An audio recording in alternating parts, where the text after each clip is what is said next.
Assalamualaikum warahmatullahi wabarakatuh. Bertemu lagi dengan Bu Heni dalam mata pelajaran KNU-an untuk anak-anak kelas 6 MINU Banat Kudus. Pada kesempatan kali ini kita akan belajar bersama tentang surat Yasin, khususnya tentang pengertian dari Yasin dan dasar hukum membaca Yasin. Pasti kalian sudah tidak asing lagi ya dengan surah Yasin, salah satu surah yang ada di dalam Al-Quran yang lebih sering kita baca dan kita dengar di dalam kehidupan sehari-hari daripada surat yang lainnya. Oke, langsung saja kita mulai pembelajaran pada hari ini dengan bacaan basmalah. Bismillahirrahmanirrahim. Surat Yasin terdapat pada akhir juz 22 dan awal juz 23 di dalam Al-Quran ya.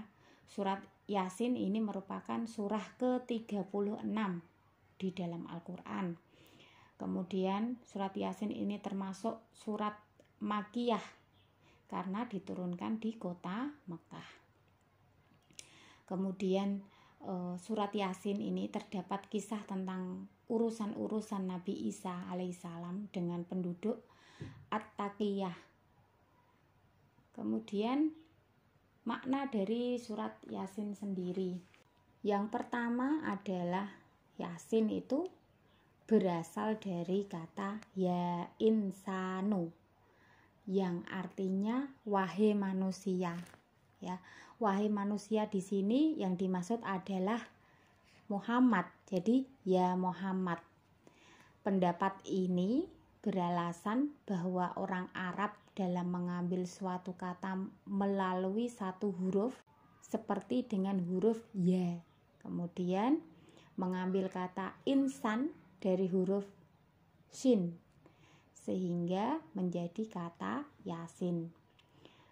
Ada pendapat lain bahwasanya kata Yasin ini mempunyai arti ya sayyidil mursalin ya, yang artinya wahai pemimpin para rasul. Kemudian pendapat lain mengatakan bahwa kata Yasin merupakan salah satu nama Al-Quran seperti halnya Alkitab, terus Asy-Syifa, kemudian Al-Furqan ya, nama-nama Al-Quran kan banyak. Nama Yasin juga disebut sebagai nama Al-Quran. Kemudian ada yang berpendapat bahwasanya kata Yasin ini merupakan nama surah di dalam Al-Quran. Kemudian kata Yasin merupakan salah satu nama dari nama-nama Allah ya, yang pada akhirnya makna dari Yasin ini wallahu a'lam, hanya Allah yang tahu. Selanjutnya Yasinan. Apa itu Yasinan? Ini ya, seperti yang ada di dalam gambar. Ini adalah sebuah tradisi di masyarakat kita ya. Kita sering mendengar kata-kata Yasinan atau membaca Yasin secara bersama-sama, baik bapak-bapak atau ibu-ibu.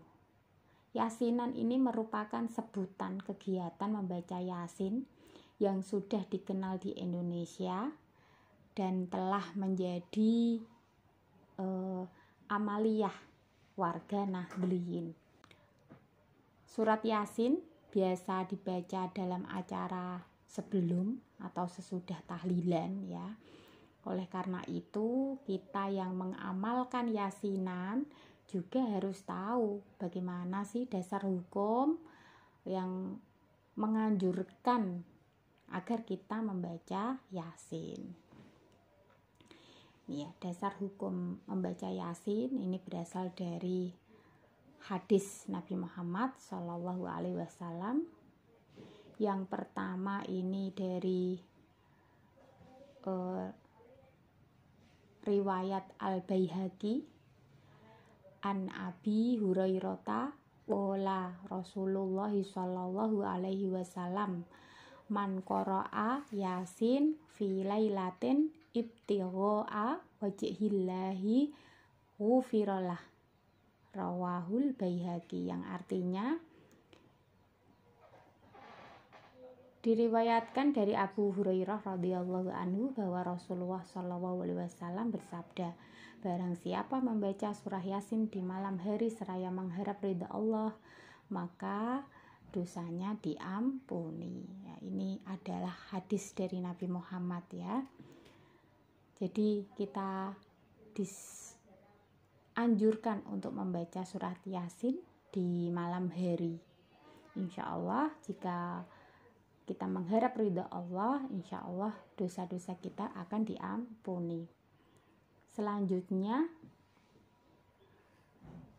hadis riwayat Abu Dawud, Al-Nasai, dan disahihkan oleh Ibnu Hibban an Ma'qal bin Yasharin radhiyallahu anhu anna nabiyya sallallahu alaihi wasallam qala iqra'u ala mautakum Yasin, yang artinya dari Ma'qal bin Yasar bahwa Rasulullah sallallahu alaihi wasallam bersabda, bacalah surat Yasin di dekat orang-orang yang meninggal. Nah, inilah kenapa ketika ada orang yang mau meninggal ya, dibacakan surat Yasin di sampingnya, karena Allah menurunkan 10 malaikat setiap bacaan satu huruf dari surat Yasin. Para malaikat tersebut berdiri berbaris di samping yang sedang mendekati ajal ya, atau yang sedang sakit tadi. Kemudian para malaikat membaca sholawat dan memohon ampunan kepada Allah dan ikut menyaksikan saat dimandikan dan mengantarkan ke makam. Wallahu a'lam ya, hanya Allah yang tahu. Itu tadi dasar hukum membaca surah Yasin. Insya Allah kalau kita selalu membaca surat Yasin, ada kebaikan untuk diri kita ya, ada pahala untuk diri kita, tidak ada ruginya membaca surat Yasin, bahkan dianjurkan ya, karena tadi ya. Selanjutnya kalian bisa membaca surah Yasin dari ayat 1 sampai ayat 83 ya. Pastinya kalian sudah sering membaca dan insya Allah sudah lancar membaca ya. Demikian materi yang dapat Bu Hani sampaikan. Semoga bermanfaat dan mohon maaf apabila ada kesalahan. Wassalamualaikum warahmatullahi wabarakatuh.